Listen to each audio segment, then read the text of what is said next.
इस video class में Bihar board की कक्षा 8 के अतीत से वर्तमान के अध्याय 5 के सभी प्रश्न उत्तर करने वाले हैं। तो वीडियो को पूरा देखिएगा और वीडियो अच्छा लगे तो वीडियो को लाइक करके चैनल को सब्सक्राइब कर दीजिएगा। और इस क्लास का PDF टेलीग्राम पर मिल जाएगा, जिसका लिंक डिस्क्रिप्शन बॉक्स में है। तो चलिए वीडियो को शुरू करते हैं। अध्याय 5 है शिल्प एवं उद्योग, जिसका पहला प्रश्न है जामदानी बुनाई वाले कपड़े महंगे क्यों होते थे? इसका उपयोग सिर्फ रजवाड़े परिवार के लोग ही क्यों करते थे? तो इसका उत्तर होगा बारीक मलबल पर जामदानी बुनाई की जाती थी, जिस पर करघे से सजावटी डिजाइनें बनाई जाती थी। आमतौर पर इसमें सूती और सोने के धागे का इस्तेमाल किया जाता था। ढाका तथा लखनऊ इस तरह के बुनाई के केंद्र थे। मलमल का कपड़ा महंगा तो था ही, उस पर जामदानी बुनाई में सोने के धागे के प्रयुक्त होने से ये कपड़े अत्यंत मूल्यवान या महंगे हो जाते थे। इनको खरीदना भारत के रजवाड़े परिवार के लोगों द्वारा ही संभव था, इसलिए जामदानी बुनाई वाले महंगे कपड़े का उपयोग सिर्फ रजवाड़े परिवार के लोग ही करते थे। 2 नंबर प्रश्न है मुक्त व्यापार की नीति क्या थी? तो इसका उत्तर होगा मुक्त व्यापार की नीति के द्वारा भारतीय व्यापार पर कंपनी का एकाधिकार समाप्त हो गया था। अब इंग्लैंड का कोई भी व्यक्ति भारत के साथ स्वतंत्र रूप से व्यापार कर सकता था। 3 नंबर प्रश्न है उद्योग में लगे हुए भारतीय कारीगर उद्योग को छोड़ कृषि की तरफ क्यों लौट गए? तो इसका उत्तर होगा ने भारतीय वस्त्र उद्योग को आघात पहुंचाने के लिए मुक्त व्यापार की एक तरफा नीति अपनाई। मुक्त व्यापार की नीति के तहत अब कंपनी के अलावे अन्य अंग्रेज उद्यमी भी भारत से व्यापार कर सकते थे। भारत से जो सामान इंग्लैंड जाता था उस पर वहां आपात कर लगता था, लेकिन जो सामान भारत में आता था उस पर कोई कर नहीं लगता था। इसलिए भारत में इंग्लैंड के सामान सस्ते दामों पर उपलब्ध होते थे, जबकि भारत के सामने इंग्लैंड में महंगे बिकने से उनकी बिक्री बहुत कम हो गई। परिणाम स्वरूप भारतीय बुनकरों एवं सूत काटने वाले की आर्थिक स्थिति बिगड़ने लगी। रेलवे के विकास से भारत के ग्रामीण क्षेत्रों में भी इंग्लैंड की वस्तुओं का पहुंचना शुरू हो गया। अब हस्तशिल्प की वस्तुओं की कीमतें बढ़ गई और मशीन निर्मित चीजें बाजार में सस्ती मिलने लगी। शिल्प एवं उद्योग में लगे हुए कारीगर बेकार होने लगे और वे बाध्य होकर कृषि की तरफ लौटने लगे।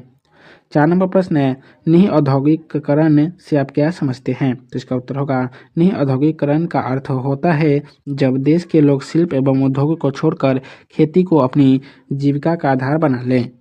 5 नंबर प्रश्न है अंग्रेजी सरकार ने इंग्लैंड के कपड़ा उद्योग को बढ़ावा देने के लिए क्या किया? भारतीय उद्योगपतियों को यह सुविधा क्यों नहीं मिली? भारत में स्टील के उत्पादन से भारतीयों को क्या लाभ मिला? तो इसका उत्तर होगा अंग्रेज सरकार ने इंग्लैंड के कपड़ा उद्योग को बढ़ावा देने के लिए मुक्त व्यापार की नीति अपनाई। इसके तहत अब कंपनी के अतिरिक्त इंग्लैंड के अन्य व्यवसायी भी भारत में खुलकर व्यापार कर सकते थे। यह नीति एकतरफा थी। अंग्रेजों ने इंग्लैंड से भारत आने वाले सामानों पर तो कोई कर नहीं लगाया, पर भारत के सामानों को इंग्लैंड में बिक्री पर आयात कर लगा दिया, ताकि भारतीय सामान इंग्लैंड में महंगी हो जाए और उनका खरीदार न मिल पाए। भारतीय उद्योगपतियों ने यह सुविधा जब मांगी कि इंग्लैंड से आ रहे कपड़ों पर सरकार विशेष कर लगाए, ताकि वे भारत में यहाँ के बने हुए कपड़ों से महंगा बिके। पर अंग्रेजों ने ऐसी नीति नहीं अपनाई, ताकि भारत का औद्योगिक विकास धीमा रहे। भारत में स्टील के उत्पादन से भारतीय उद्योगपतियों को मुनाफा तो हुआ ही, यहाँ की भारतीय जनता को भी सस्ते में देश की बनी स्टील मिलने का लाभ प्राप्त हुआ। 6 नंबर प्रश्न है मशीन उद्योग के शुरू होने से पूर्व भारत में किस तरह का उद्योग था? मशीनी उद्योग की आवश्यकता भारतीयों को क्यों पड़ी? तो इसका उत्तर होगा मशीन उद्योग के शुरू होने से पूर्व भारत में कुटीर उद्योग एवं हस्तलिखित उद्योग थे। अंग्रेजों ने रेलवे का विकास कर मशीनीकरण एवं उद्योगों के विकास की राह खोल दी थी। अब विकास की डगर पर आगे चलने के लिए भारतीयों को मशीनी उद्योगों की आवश्यकता पड़ गई। यह काम वे नहीं करते तो अंग्रेज लोग यहाँ भी छा जाते हैं। अभ्यास का पहला प्रश्न है सही विकल्प को चुनें। पहला प्रश्न है 18वीं शताब्दी में भारत का प्रमुख उद्योग निम्नलिखित में से कौन था? तो वस्त्र उद्योग। 2 नंबर प्रश्न है federation of India chamber of commerce and industries की स्थापना कब हुई? तो सन 1927 ईस्वी में। 3 नंबर प्रश्न है जूट उद्योग का प्रमुख केंद्र कहाँ था? तो बंगाल में। 4 नंबर प्रश्न है सन 1818 में अंग्रेजी सरकार ने किस उद्देश्य से मजदूरों के लिए नियम बनाए? तो अपने आर्थिक लाभ के लिए। 5 नंबर प्रश्न है all India trade union Congress की स्थापना कब हुई? तो 1920 ईस्वी में। 2 नंबर प्रश्न है निम्नलिखित के जोड़े बनाएं। पहला है जूट उद्योग, जूट उद्योग का हो जाएगा बंगाल। दूसरा है ऊनी वस्त्र उद्योग, तो ऊनी वस्त्र उद्योग का हो जाएगा कश्मीर। तीसरा है जामदानी बुनाई, जामदानी बुनाई का हो जाएगा लखनऊ। चौथा है लौह उद्योग का हो जाएगा जमशेदपुर। और पांचवा है नील बागान उद्योग, तो नील बागान उद्योग का हो जाएगा चंपारण।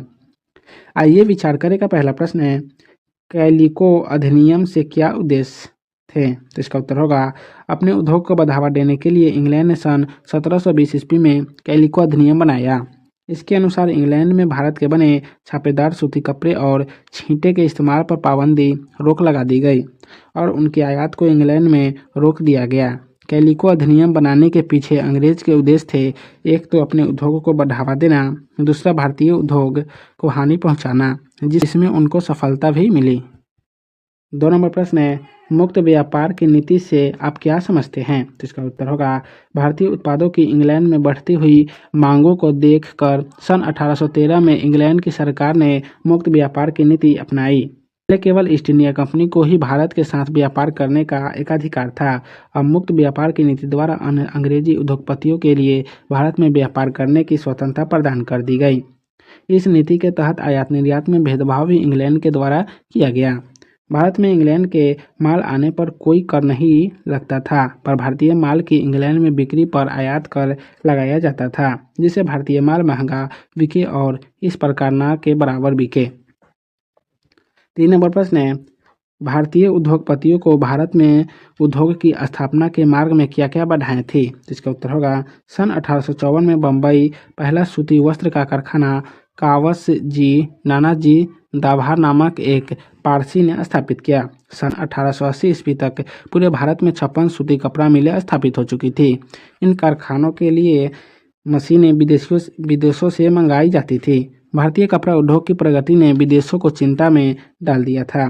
भारतीय उद्योगपतियों के सामने समस्या यह थी कि यदि किसी तरह अंग्रेज सरकार भारतीय उद्योगों को बढ़ावा देने का कार्य करती तो उत्पादन क्षमता में वृद्धि की जा सकती थी।